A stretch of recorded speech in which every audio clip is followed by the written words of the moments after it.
Welcome back to Tiny Grimes Games, and I'm here with a Nintendo Switch game review. And this week I'm going to bring you Nine Parchments.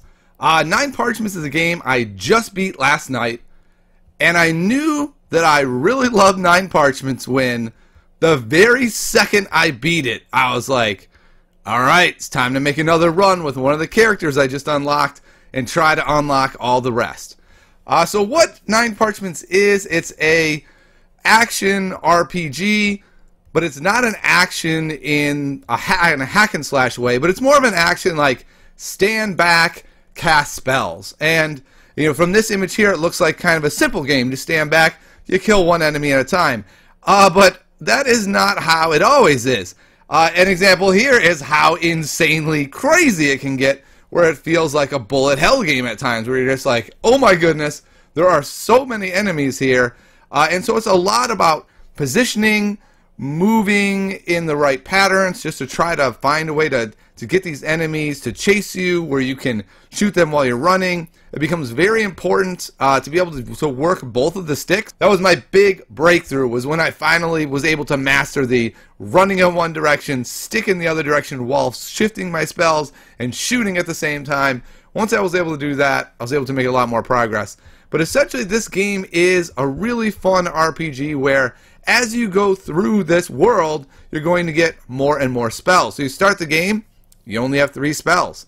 You know, a good example is you might have 2 ice spells and a fire spell, and you're going, okay, that's cool, but what about when I'm fighting against an ice enemy and I run out of mana for my fire spell?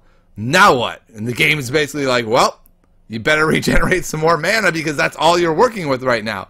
But as the game progresses, you pick up spells.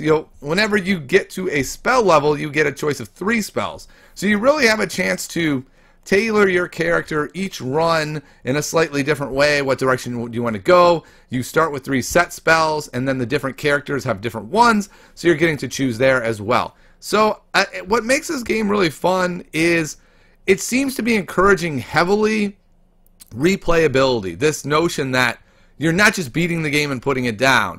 And as I was playing through it the first time, I thought, I think I am going to play it and put it down, and that's going to be my big knock, is that it seems to be pushing me towards replayability, but I'm not sure I'm going to want to. But yes, I did. When I finished this game, I immediately jumped back in. What also adds to the replayability is you can play up to 4 players, both locally and online. You have a whole bunch of saves. I know when the game dropped you didn't, but I have like 6 different games going right now. And it's really fun to just say, like, you know what? I'm in the mood to jump online and see if I can get together with 4 random people, or better yet, 3 friends, and play that way. I've had a lot of fun playing local co-op mode with my daughter. She has declared that this is her second favorite game on the Switch. She loves the idea that she's the healer of our group. She doesn't have to kill the enemies. When she does, that's great, but Daddy handles most of that for her. She's really enjoyed that element of the game. And there's tons of unlockables, which makes it even more replayable, more fun. When you go to the character select screen, then you go to a hat select screen, which has a whole bunch of different hats. This is the staff select screen. As you can see, I've unlocked quite a few staffs, but I still have a ton more I haven't found yet. So I feel heavily motivated to go in, get the rest of the characters unlocked, get at least more of the staffs, more of the hats. So in other words, it's a fun game. The replayability is high. You have a talent tree where you're constantly growing your character, so that they're becoming stronger and stronger. Also, it makes it really fun when you jump online to play with other people. You're going to have this character that, you know, is either really strong or really weak, and you're leveling that character up still, and you're making that decision as you go into those games. Now, I will say, Nine Parchments is not perfect. It's beautiful. Like, if you look at this shot, it's got a waterfall in the background. It's got a lake down there. The problem that I found with the game, especially in handheld mode, is I don't explore much because I don't know when I'm going to die. And that's really frustrating, that you can easily just walk off that ledge or walk off that bridge and die. And while that sounds fine, there's other levels where it's not at all clear that there's something going on there. So like for this image, that river that goes through the middle does not kill you, whereas in other levels it would kill you. And that has been my biggest complaint, is I never quite know what is going to kill me, what is not going to kill me, and that's caused me to explore a very little amount. Like, I'm always like, I wonder if there's a chest in there. Well, if I walk into that area, am I going to die? I don't actually know.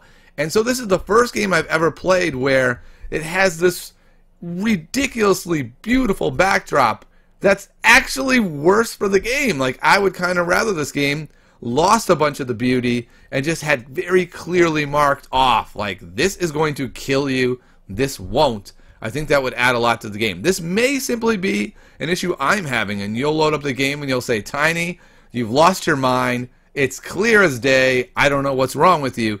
But I've definitely had that trouble. I've gone so far as to beat the game even now, and even on my second run through I'm going, wait, does that part kill me or not? I don't think it does. Oh, nope, definitely killed me. It definitely killed me. So that's been my biggest frustration with the game. The only other complaint I have is that there's not a lot of variety in enemies. So at the start of the game, they kind of mix it up, and you're like, ooh, that's a new enemy. But by the time you get a couple levels deep, you're basically seeing the same sets of enemies. They come in 4 different elements, which is interesting. You have to, use some strategy, like what spell am I going to use against what group. But the types of enemies, once you master the different types, it's not as challenging in that regard or as interesting in that regard. Now, the game does have 4 levels, which is great. It has easy, normal, hard, and hardcore, where if you die, you are done. I beat the game on normal.